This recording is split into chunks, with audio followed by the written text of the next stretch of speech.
This is 8-Ball, my piece of garbage 65 Mustang that we just supercharged. In this video, I'm gonna make it much more drivable by fixing the suspension and brakes, and we're also gonna make it faster. So let's get to work. Hey, tell your mom to call me back too. It's been a minute. I should probably fix this first, but I won't.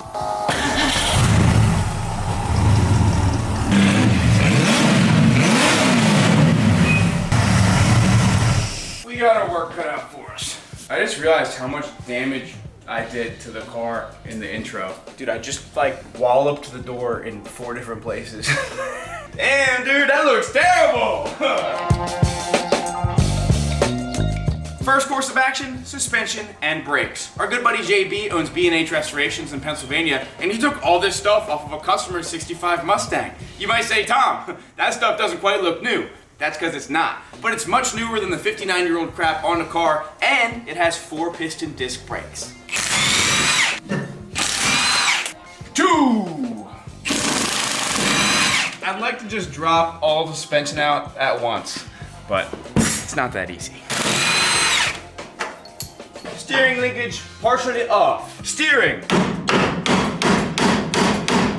Disconnected from the chassis. Sway bars. I hate old cotter pins. They suck. Strut rods. Lower control arm bolts. Stupid design. Who puts a bolt in the back plate when you can't get it out? Look at that, wow. Look at Tom thinking with his head and his brain at the same time. Boom. I've now removed all of the bolts that are gonna cause the lower suspension, including the spindles and brakes, to just fall on the floor. So I'm gonna hit it with a hammer until it does. There's one side. This side's tight. Done. Get my reps in for today.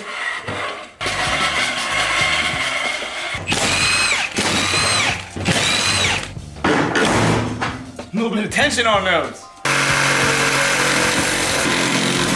I accidentally forgot to unbolt the bottom of the shocks, and in order to get the spring compressor in, the shocks have to be out, so I cut them in half.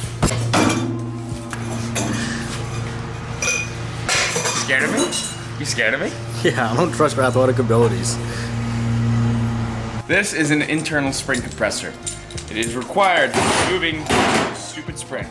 So I'm gonna put the bottom portion in, like so. Bottom goes on, kind of like so. Hey camera, you wanna hold that?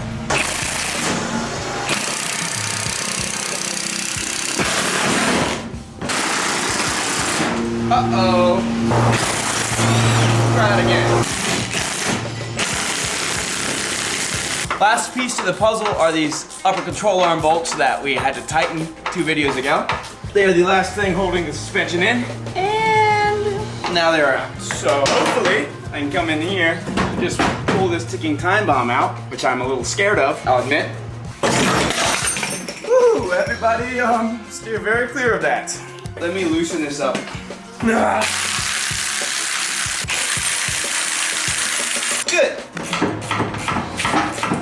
And this side is ready to come out now. Bye-bye. No, it's not rusty. No, the car's not rusty.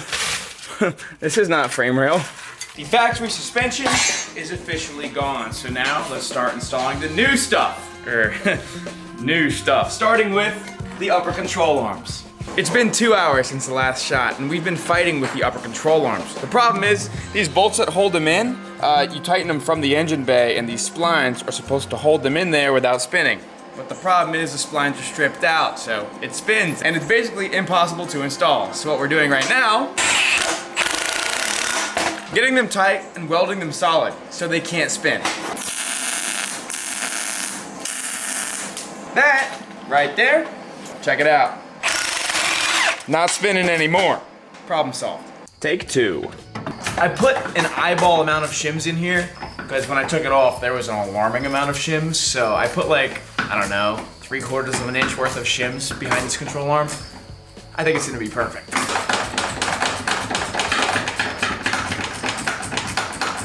And tight.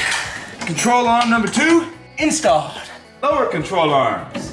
putting the bolts in the right direction this time, so they don't need cut. These strut rods appear to be in the same condition as the other ones, but the bushings are new, so that's cool.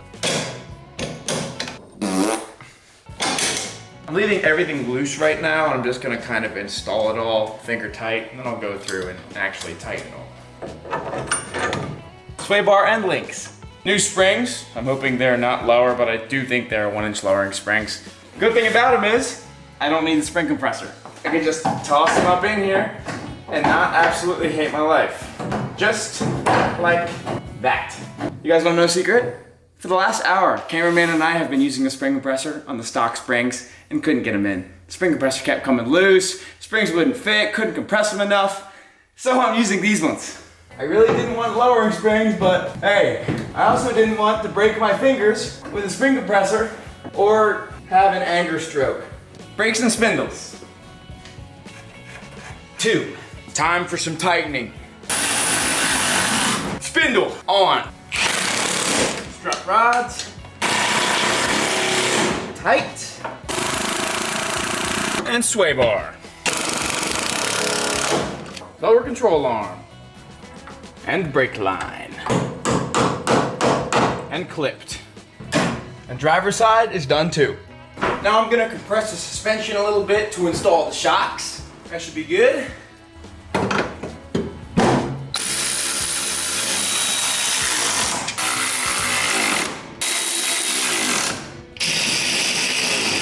It's a new day, and today we're starting off with steering. I made this discovery that the steering linkage that came with the new parts is for a 6-cylinder, not an 8-cylinder, and we can't use it. So I went ahead and just bought new tie rods for my existing steering setup. I picked them up this morning, and after installing them, found out that one of them was wrong. So I'm using one bad tie rod. Hopefully the wheels stay straight. So I'm just gonna toss these in along with the factory steering and hope that it doesn't try to kill me again. It's gonna be better, at the very least. I'm gonna put the used tie rod on the passenger side so it'll pull me off the road instead of into traffic.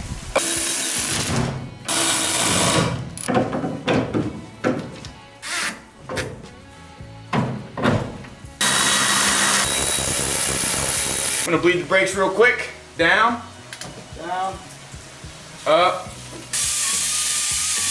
Now, we can toss the wheels back on. I'm very excited right now. Maybe this car will drive a little better, maybe, possibly. And they still fit. I'm leaving the stupid wheel locks off right now because we're probably gonna have to take these back off. I can now see that my eyeball tie rod adjustment is completely off. The alignment is screwed. So let me eyeball a little better. Then we'll put it on the ground. One more turn. Now let's put it on the ground. I'm gonna admit, I'm a bit worried that we've messed up our beautiful 70s stance by putting those probably lowering springs in it. They were shorter. I don't want this thing to have a rake, but it might have a rake. It's got a rake now. I don't hate it. I'll be real with you, I don't hate it. What'd you think, Douglas? It looks pretty, like from here, it looks pretty metal. I was scared of the rake, but I don't hate the rake. After some finagling with the alignment plates, we are towed in about an 1/8 inch. I'm sure it's gonna become cattywampus once we take it out on a test ride, but for right now, this probably won't kill us. You guys remember at the beginning of this video when I said we were gonna make the car faster? Let's do that right now. For starters, I got a nice thick aluminum radiator that'll help keep this thing cool, and I need to fix the fan because I installed it wrong. Also, I installed that electric fuel pump completely wrong. It's too high up and too far up, but I'm probably gonna ignore that and install the fuel pressure regulator that I forgot to put in. And I might have also splurged just a little bit so we can dial in the timing curve exactly how we want to. This is an MSD Pro billet distributor, and I have this MSD box that was laying around on my parts shelf, so that is gonna help sparklate this thing properly. And, speaking of those, I got some colder spark plugs. I'm hoping I can reuse the coolant, but I know it's gonna go all over the floor. Perfect aim! I'm leaving the cap on. That stream is perfect. Look at that stream! Look at the car's prostate, it's good. Radiator hose, out. Oh! First immediate problem. This is for an automatic transmission, meaning it has transmission cooler holes and didn't come with plugs. So I'm gonna take these brake line fittings and weld them shut and use them as plugs. Those look perfectly modified to me. Look at that. I was also made aware in the last video that I installed the fan wrong. I installed it as a push fan and did not flip the blade around to properly push the air, so let's do that.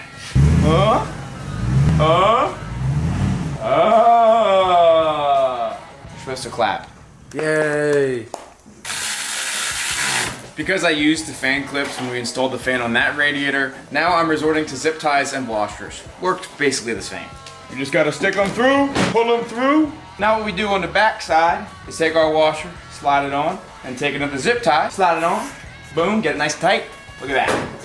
In goes the rad with the new fan. Damn, this thing almost doesn't fit. Installed.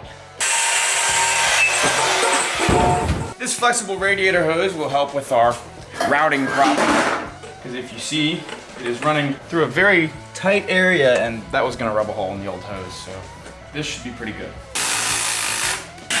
Hopefully that doesn't leak.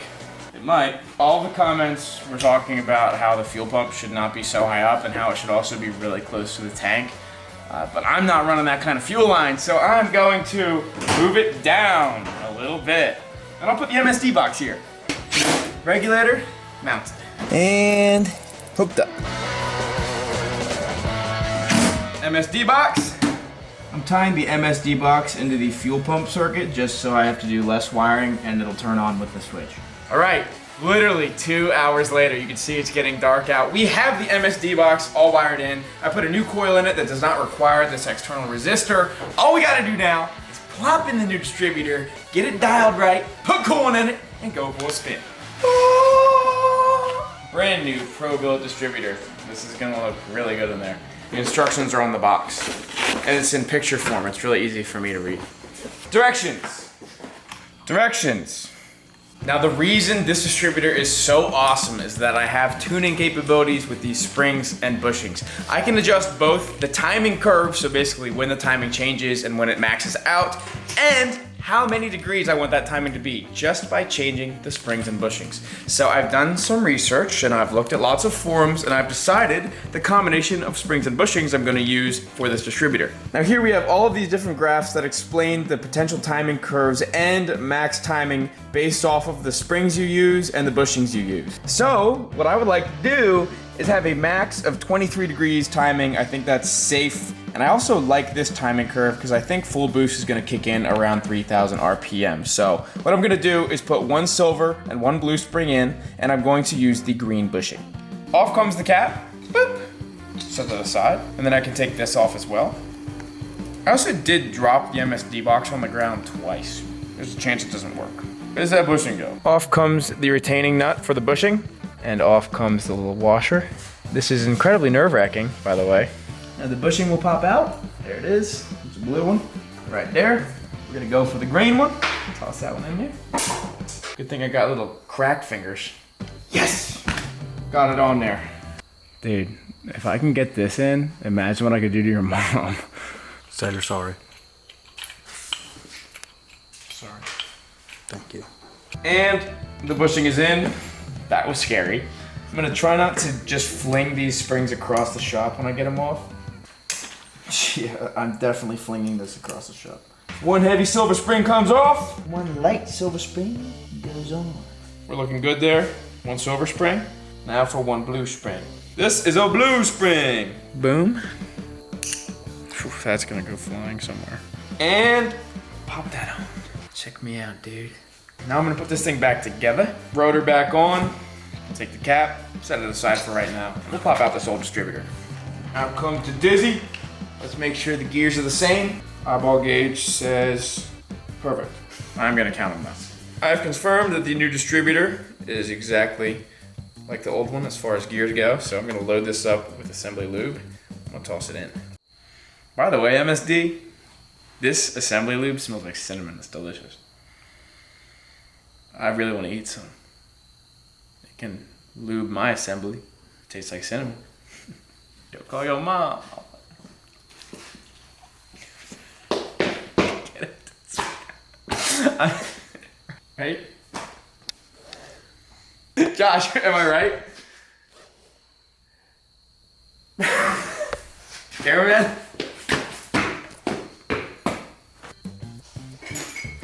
It's like a slight, like hint of spiciness. You know, like cinnamon? It actually kind of tastes like those like hard candies, like those cinnamon like, and then it doesn't. Bro, yeah, they actually use it to make hot tamales. Should we call 911 now? Or after he starts hemorrhaging? Justin's bleeding from his eyes. That's good stuff. We were definitely rich before. Does that taste like cinnamon? I can still taste it. We have now got it at top dead center. Someone will pop this thing in. Booyah, baby! We are at plug number 1. Now what I'm gonna do is just swap the plug wires off of the old one onto the new one while it's right here. Ooh, and they are not quite the right wires at all. I got lucky. We ended up having wires that'll work on the parts shelf. Yet again, has saved us. Now we are fighting with the spark plugs, which I used an impact to install the other day, and I'm now regretting it because they're impossible to remove. Gapping these new plugs. 28 thousandths. After a lot of fighting, the plugs are in, so now I'm just putting the wires on. And on. Last step before fire up, reinstall the coolant. Is it going in? I can't really see. Yeah. Do not see any leaks. We definitely are gonna need more coolant because it's a bigger radiator. Okay, mental check. Coils in, tight, hooked up, MSD box plugged in, hooked up, battery on. This little terminal for the starter wire is being a little dumb, so it might not start. All right, I'll man the gas, ready? Hit the key.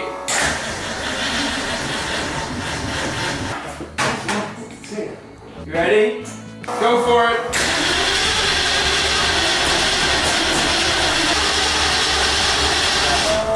No spark.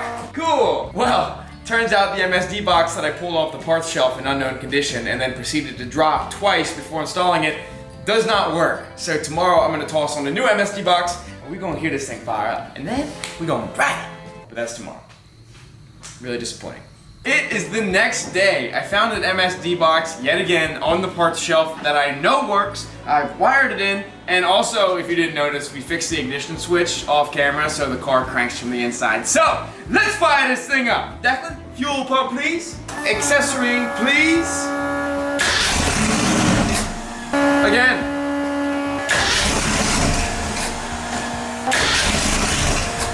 Again.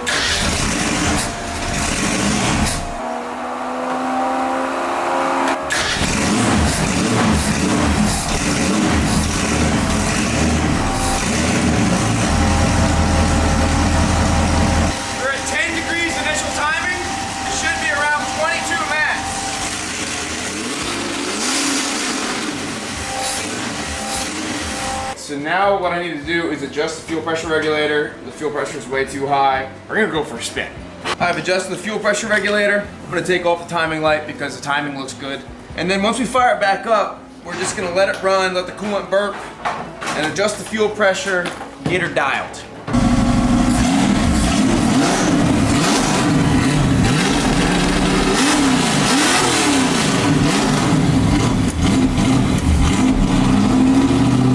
Alright, well, we got a little bit of work to do. It appears it's still running a tad lean. I don't want to drive it yet. So I'm going to adjust the enrichment circuit for idle, and then I might play with the jets a little bit before we go out and really drive it. I don't want to blow this up, because I just spent $300 on a distributor.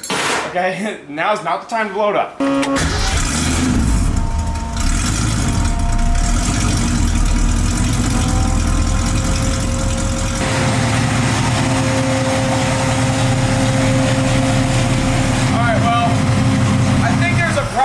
With our O2 sensor, because I just fattened it up so much it was making my eyes burn, and the air fuel gauge reads mega lean, like 20 to 1 AFR, or whatever the right terminology is.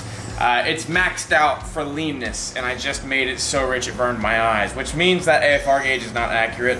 I'm kind of thinking we drove it around super rich that first test drive, and it might have gummed up the O2 sensor. So what I'm gonna do is ignore it, because now I know that the timing's right, and I'm gonna say it's probably rich. It's probably too rich, and I want to drive it. So we're gonna go on a little drive. I want to feel my brakes and suspension, see if I improved it. Ignoring all the problems because I want to drive. Boom.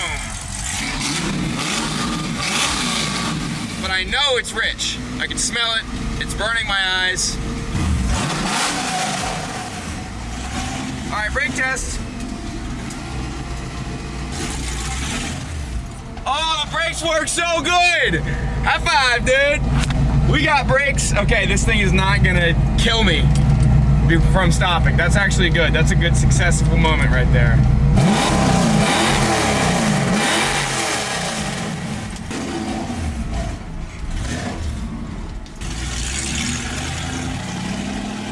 Oh, it stops so good now.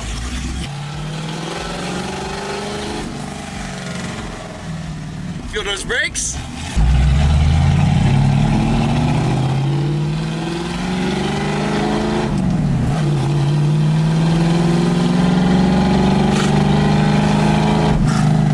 Honestly, the alignment is not bad. It's not nearly as scary. What do you think? Should I ignore the fact that it's possibly running lean and do another pull? Yeah? Yeah, you said yes? Viewer, you said yes, okay?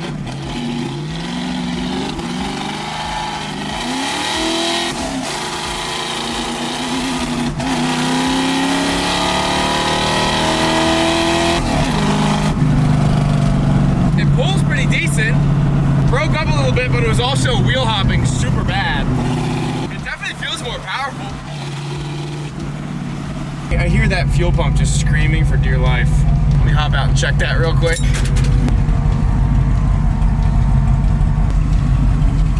The really good thing about this video is that this car feels so much safer.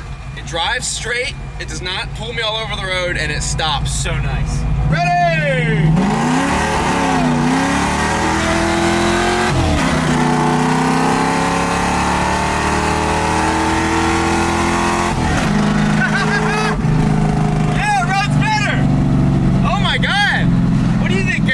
Definitely runs better. It's quicker, that's for sure. I mean, it's still a stock 302 with a tiny supercharger on it, but it does run better. It's got more torque. Hell yeah! My eyeball alignment, I'm off the wheel. It's pulling to the right just a smidge, just a touch. Honestly, no. It goes where I want it to. Dude, eyeball alignment, baby.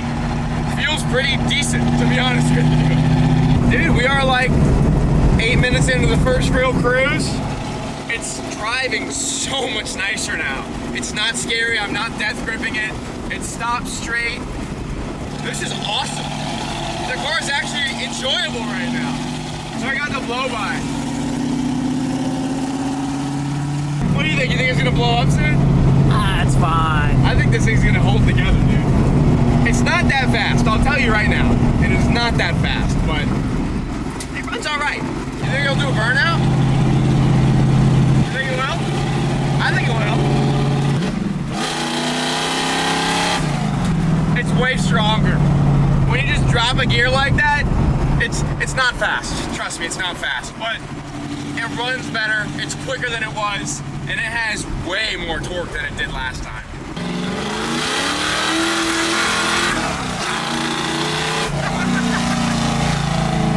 Yeah, we should test something real quick.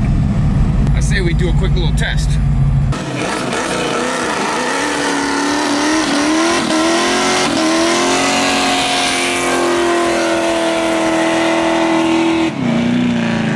That was respectable, honestly. All right, we should go. Come on, Cameron.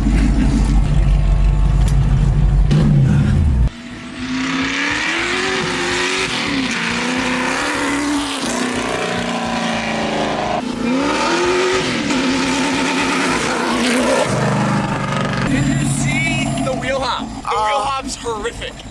Every time I shifted, it was like, that was all wheel hop. It's terrible. Oh my God! Oh. We're not gonna do that anymore.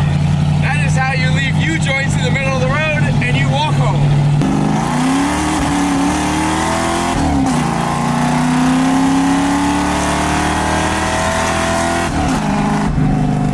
Nice!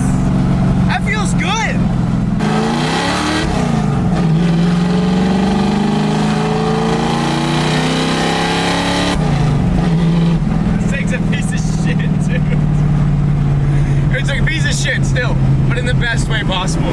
Like, I call this car a piece of shit with all the love in my heart. It's a good piece of shit.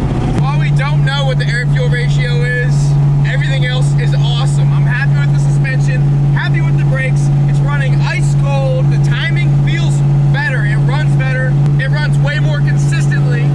I'm happy. There's a really bad vibration coming from the rear tires. I know this because I think they're about 40 years old, so let's go back home.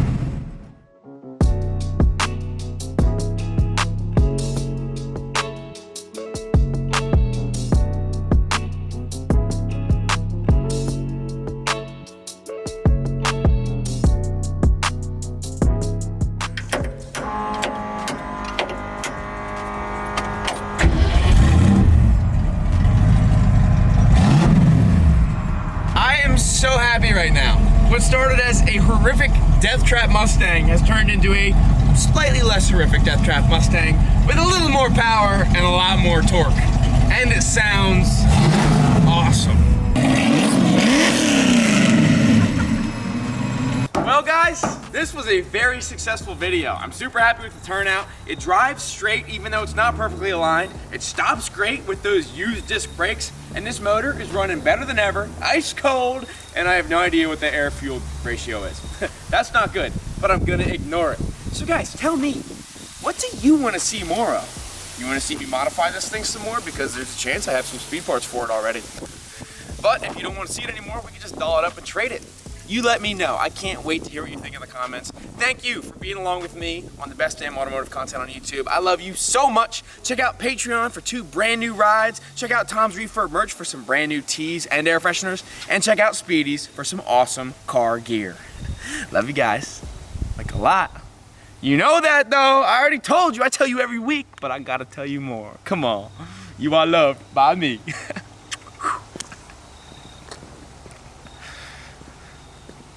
See ya.